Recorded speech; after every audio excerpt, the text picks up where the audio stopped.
नमस्कार मैत्रिणींनो, मी मनीषाच किचनमध्ये तुमचं स्वागत आहे। आज आपण शेवगाच्या शेंगांची भाजी कशी करायची ते मी दाखवणार आहे। त्यासाठी मी अशा शेवगा घेतले, अशा 10-15 शेवगा त्याच्या बारीक चिरून त्याची सालं काढून घेतले।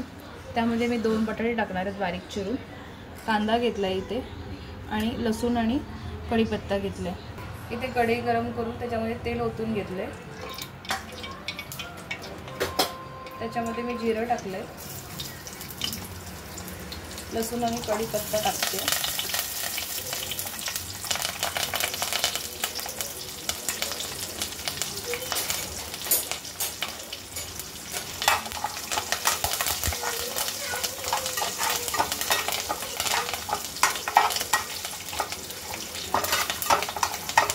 लसूण चांगली भाजली त्यामध्ये कांदा टाकायचा,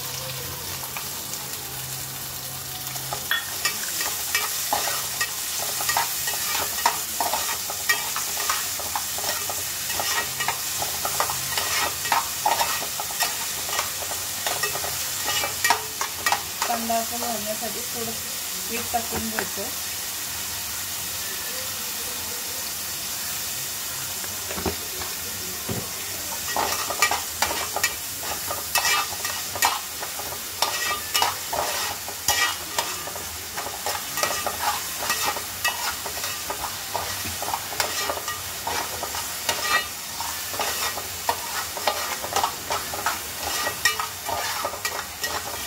कांदा त्यामध्ये आपल्याला हळद टाकून घ्यायचे, 1 चमचा हळद टाकायचे,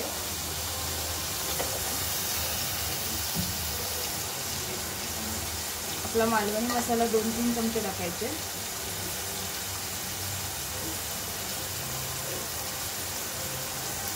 गरम मसाला 1 चमचा टाकायचा,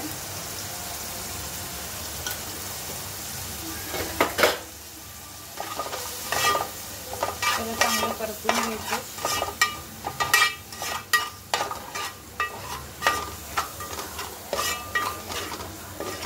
ते परतून झाले की त्यावरती आपल्याला शेंगा टाकायच्या,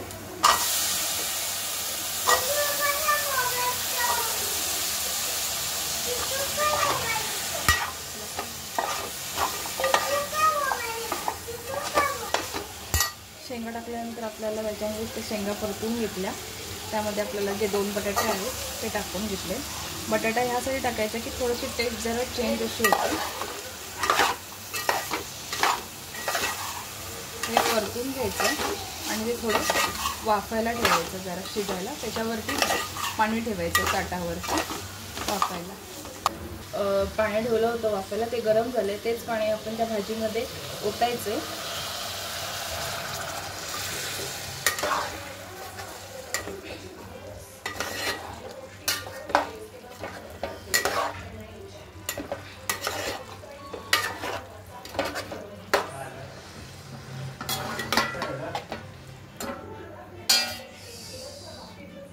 ते आपल्याला वाटण लावून घ्यायचे आपल्या भाजीला, जे आपण मालवणी पद्धतीचं वाटण बनवलं आहे ते मी याच्यामध्ये टॅग करेन।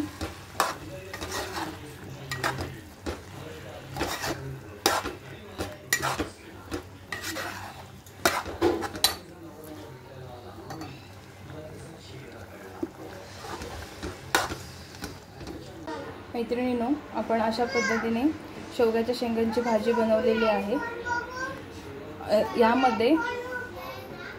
यामध्ये आपल्याला ही भाजी हवी आहे म्हणून आपण ह्याच्यामध्ये जे ग्रेव्ही आहे ती थिक बनवली आहे। ह्याच्यामध्ये ह्याची आमटीही होते आणि खूप टेस्टी लागते।